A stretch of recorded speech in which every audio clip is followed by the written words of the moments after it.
BJP में पनप रहा नया दोस्ताना, वीडी नरोत्तम पर है निशाना। पुराने नेता की नए अंदाज में एंट्री, किसके लिए बनेगी खतरे की घंटी। नमस्कार, मैं हूं हरीश देवेकर और आप देख रहे हैं न्यूज स्ट्राइक। हर पल बनते बिगड़ते रिश्तों का दूसरा नाम चुनाव या सत्ता है। एक मशहूर गाना था, कितने अजीब रिश्ते हैं यहाँ पर। पेश 3 फिल्म का ये गाना वैसे तो ग्लैमर जगत के लिए था, लेकिन ज्यादा सूट होता है सियासत की दुनिया पर, राजनीति की रहस्य भरी दुनिया पर।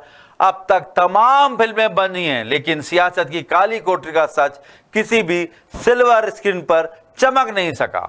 दुश्मन कब दोस्त बन जाए और दोस्तों को कब छोड़ दिया जाए, इसका कोई ठिकाना ही नहीं होता।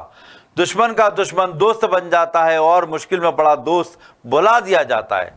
सुनने में यह फिल्मी ट्रैक ही लगता है, लेकिन मध्य प्रदेश की सत्ता की पटकथा कुछ ऐसी ही कहानी की ओर इशारा कर रही है, जहां एक और पुरानी दुश्मनी नई दोस्ती के रंग भर रही है। और जैसे जैसे इस दोस्ती का रंग गाढ़ा हो रहा है, दुश्मनों के माथे के बल भी गहरे होते जा रहे हैं।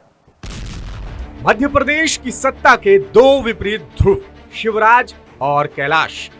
नाम में एक साथ रहने का रिश्ता जितना गहरा है, दोनों में खाई भी उतनी ही गहरी है। शिवराज सिंह चौहान के सत्ता में आने के बाद कैलाश विजयवर्गीय उनके मंत्रिमंडल का हिस्सा रहे, लेकिन बाद में कैलाश और शिवराज की राहें कुछ यूं अलग हुई कि कैलाश विजयवर्गीय प्रदेश की सत्ता को छोड़कर दूसरे प्रदेशों की कमान संभालने चले गए और शिवराज का एक कद्दावर विरोधी कम हो गया। लेकिन अब सारे समीकरण पलटने लगे हैं। कैलाश ने हरियाणा में कामयाबी हासिल की, लेकिन पश्चिम बंगाल ने सारी उम्मीदों पर पानी फेर दिया। इधर शिवराज सिंह चौहान को भी एक दिग्गज नेता का साथ चाहिए। मतलब से ही सही, ये नई पारी पनपने लगी है।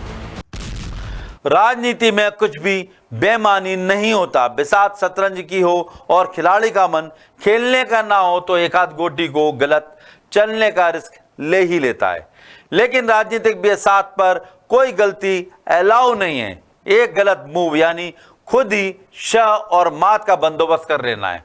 लेकिन शिवराज इस खेल में पक्के हैं तो कैलाश भी राजनीति की चाशनी में पगे हैं। दोनों के बीच दोस्ती के नए रंग की क्या वजह है, हर चाल को गौर से देखेंगे तो वो भी समझ में आने में देर नहीं लगेगी। 2018 की कमलनाथ सरकार को गिराकर जैसे तैसे 2020 में सत्ता में आने के बाद शिवराज के बस 3 सबसे खास नेता थे, या यूं कहें कि सबसे वफादार भरोसेमंद नेता।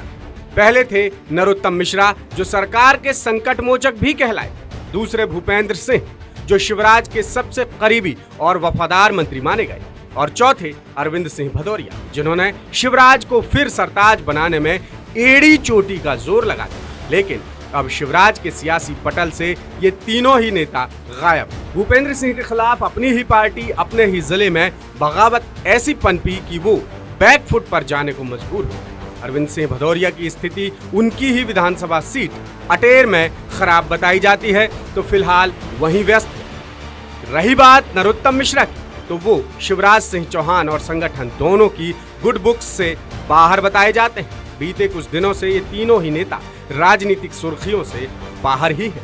इस बीच प्रदेश की सियासी सुर्खियों में नए चेहरे सक्रिय नजर आ रहे हैं। चेहरे पुराने हैं, लेकिन एमपी में वो न्यूज का हिस्सा अब बन रहे हैं। प्रहलाद पटेल, कैलाश विजयवर्गीय, नरेंद्र सिंह तोमर और जयभान सिंह पवैया, जो अब तक या तो केंद्र की जिम्मेदारियों में व्यस्त थे या नेपथ्य में जा चुके थे, वो फिर आगे आ रहे हैं। एक तरफ प्रदेश अध्यक्ष वीडी शर्मा और नरोत्तम मिश्रा की मुलाकातें बढ़ रही हैं।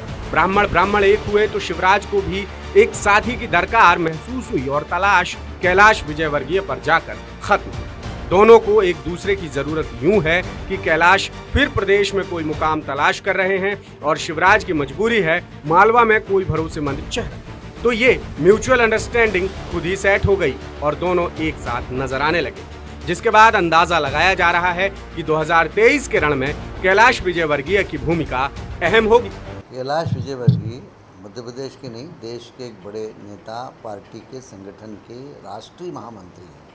पूरे राष्ट्र में उनके दौरे अलग अलग तरीके से पार्टी तय करती है। उस दौरान वो देखते हैं, मध्य प्रदेश के तो हैं ही, इसलिए पार्टी को संगठन में जहाँ पर जिस नेता की उपयोगिता है उनको सबको अलग अलग जगह पर हर इकाई को चुस्त दुरुस्त करने का जिम्मा सौंपती है पार्टी। सब एक दूसरे के सहयोगी हैं पार्टी में।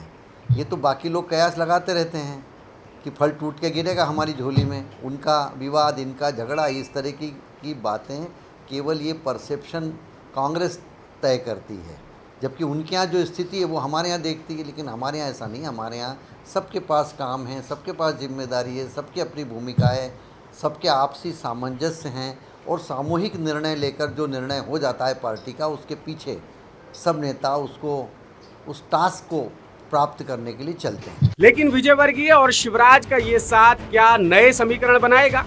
क्या अब तक शिवराज के भरोसेमंद रहे नरेंद्र सिंह तोमर साइडलाइन कर दिए जाएंगे या तीनों की केमिस्ट्री कोई नया आविष्कार करेगी? क्योंकि विजयवर्गीय के रिश्ते तोमर से भी बेहतर है। तो अगला सवाल ये कि तीनों की केमिस्ट्री से क्या ऐसा कोई सियासी रसायन तैयार होगा जो ज्योतिरादित्य सिंधिया के दबदबे को कमजोर कर सके? क्योंकि सिंधिया की बढ़ती साख से तीनों को ही अपना अपना गढ़ बचाना है।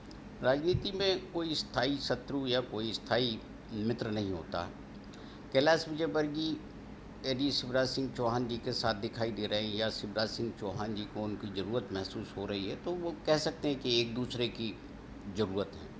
राष्ट्रीय राजनीति में देखिए, कैलाश विजयवर्गीय जी राष्ट्रीय महामंत्री, लेकिन उनके पास कोई प्रभार नहीं है। मध्य प्रदेश में उनका कार्यक्षेत्र है और यहाँ यदि वो सक्रिय दिखाई नहीं देंगे तो फिर उनका जो राजनीतिक अस्तित्व है वो सवालों के घेरे में आएगा। इसलिए सक्रियता बहुत ज़रूरी है। यह कहना कि इससे नरेंद्र सिंह तोमर और शिवराज जी के रिश्ते पर कोई फ़र्क पड़ेगा, मुझे लगता है कि इससे फ़र्क नहीं आना। शिवराज जी के जो लोग फेवरेट हैं, चाहे भूपेंद्र सिंह हो, रामपाल सिंह हो या नरेंद्र सिंह तोमर हैं, ये सारे लोग शुरू से उनके मित्र हैं और आज भी मित्र हैं। अब देखना यह है कि ये नया याराना मध्य प्रदेश की सत्ता में क्या गुल खिलाता है।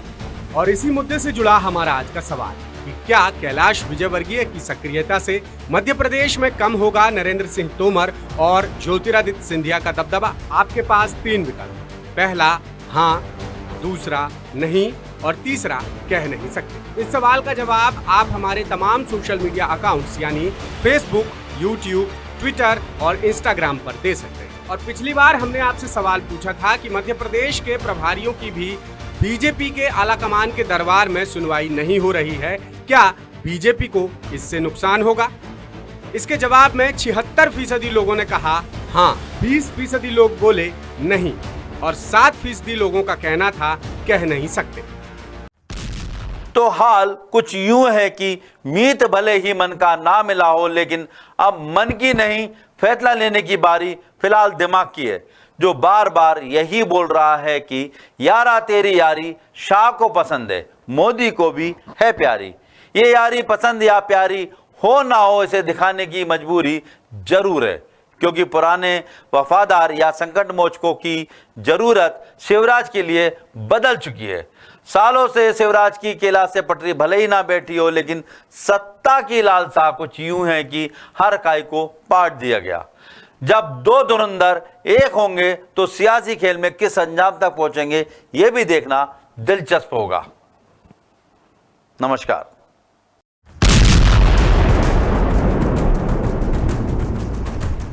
द सूत्र की खबरों को देखने के लिए प्ले स्टोर और एप्पल स्टोर से डाउनलोड करें हमारा ऐप द सूत्र। आप हमारी खबरें thesutra.com पर भी देख सकते हैं। Social media platforms Twitter, Facebook और इंस्टाग्राम पर भी हमें फॉलो कर सकते हैं। साथ ही यूट्यूब पर भी हमें सब्सक्राइब करें। यदि आपकी नहीं हो रही कोई सुनवाई और आपके पास है कोई खबर, तो हमारे व्हाट्सएप नंबर 700000244141 पर भेजिए और बनिए हमारे सूत्र।